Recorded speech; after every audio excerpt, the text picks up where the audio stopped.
हर हर महादेव दोस्तों, कैसे हैं आप सब लोग। मैं शिव शक्ति से प्रार्थना करूंगा कि आप सभी लोग स्वस्थ रहें और मस्त रहें।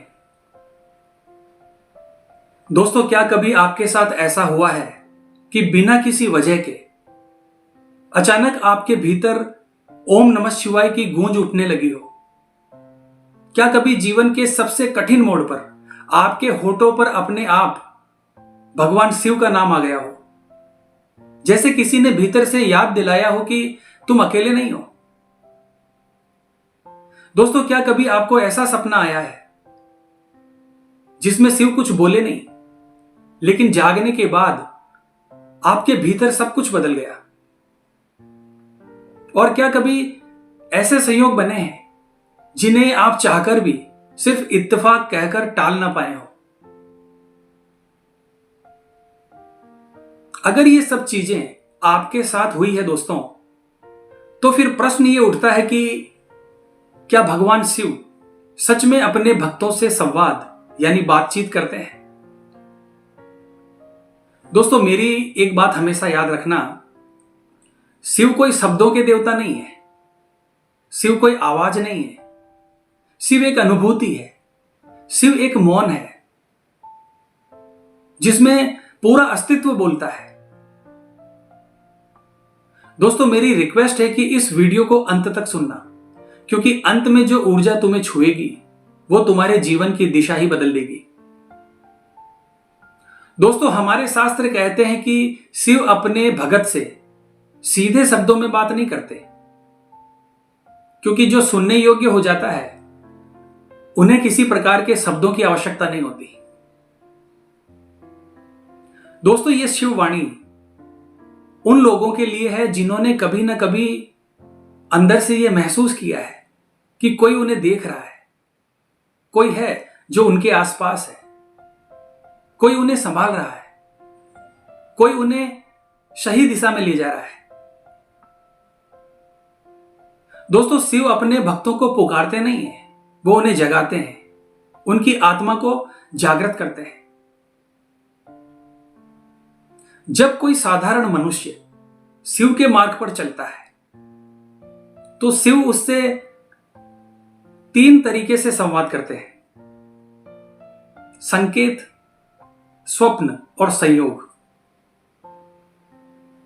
लेकिन दोस्तों, उससे पहले एक कठोर सत्य है, उसको समझ लो। हर कोई व्यक्ति जो भगवान शिव का नाम लेता है वो शिव की बात नहीं सुन पाता, और जो शिव की बात सुन लेता है वो फिर संसार की बातों में कभी नहीं फंसता। दोस्तों, सबसे पहला माध्यम है संकेत। ये संकेत सामान्य घटनाओं जैसे दिखते हैं, लेकिन भीतर से कुछ तोड़ देते हैं।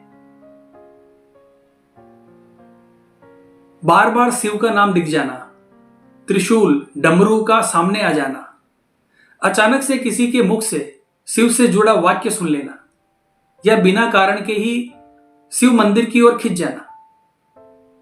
दोस्तों, ये सब संयोग नहीं होते, ये भगवान शिव की पहली दस्तक होती है।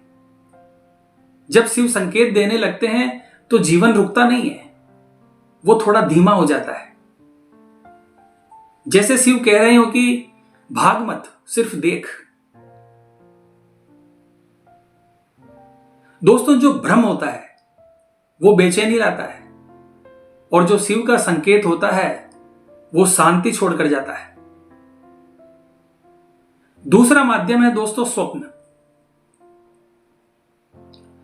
दोस्तों, हर सपना शिव से नहीं आता, लेकिन जब शिव सपनों में आते हैं तो वो सपना कभी भूलता नहीं है। भगवान शिव सपनों में बोलते नहीं है, वो स्थिति को दिखाते हैं।